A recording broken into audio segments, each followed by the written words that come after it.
This is a big one. He's appearing in his fourth Smackoff. He is representing Canada all by himself.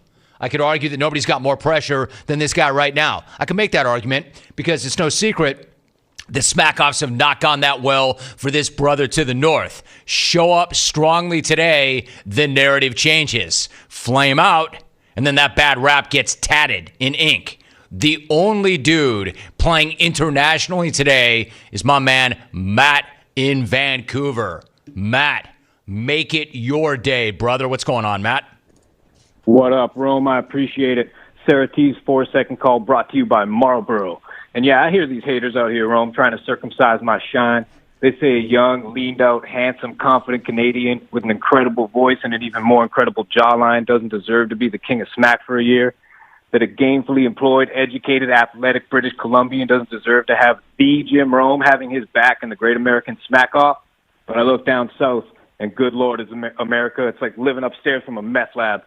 So it seems to me there's never been a better time to make the Great American Smackoff crown the Great North American Smackoff crown. And when I bring that crown across the border, I'll parade that beautiful bitch from Victoria, BC to Happy Valley, Goose Bay, spraying maple syrup on the gorgeous specimens lining the streets. That's right. In Canada, we produce men the likes of Matt in Vancouver, while the U.S. produces 4-foot-tall wannabe tough guys in hellhole towns like Buffalo and Vegas. And these diminutive perverts like Rick and Cal are using their tiny statures to circumvent their bans from Chuck E. Cheese, Pasquale's Pizza. I got to give credit to these two tough-talking, teeny-weeny sons of bitches, though, Rome.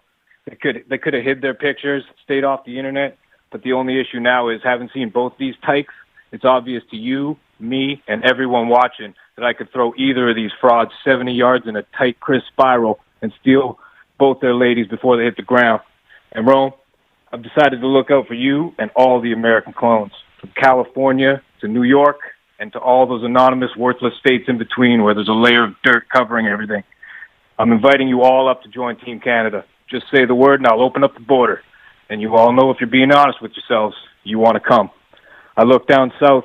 I see a once proud and glorious franchise, but that franchise is clearly entering a full rebuild. I mean, I'm constantly hearing jolly Americans. It's the greatest country in the world. Really? What makes America the greatest country in the world? Freedom? There are 207 sovereign nations in the world, and like 180 of them have freedom. You're 7th in literacy, you're 27th in math, you're 22nd in science, and you're freaking 49th in life expectancy. It's like Michigan men still claiming Jim Harbaugh is the greatest coach in college football just because he dropped 50 on Rutgers at 7 a.m. on a Big Ten Network 3. JT the Brick, writing a book, thinks that statement is audacious. Rome, when you read that paragraph from JT's book the other day, it was the first time anyone not in the Brick family had heard of that self-published nonsense. Rome, America leads the world in 2 categories: number of incarcerated adults per capita and old faithful, morbid obesity. The first step to addressing a problem in America is admitting there is one. America isn't the greatest country in the world anymore. You're looking up at it. But with all that said, Rome, respect where respect is due. Even if I had to go back to 1980 to find it, the 1980 U.S. men's Olympic hockey team, a team nobody gave a chance to, a team that shocked the world, a team that on paper didn't have a damn chance. But on that day, that one day, they looked the Red Army in the eye and they punched him in the mouth, and they made a miracle happen. That doesn't sound like America in 2020. That sounds like Team Canada in 2020.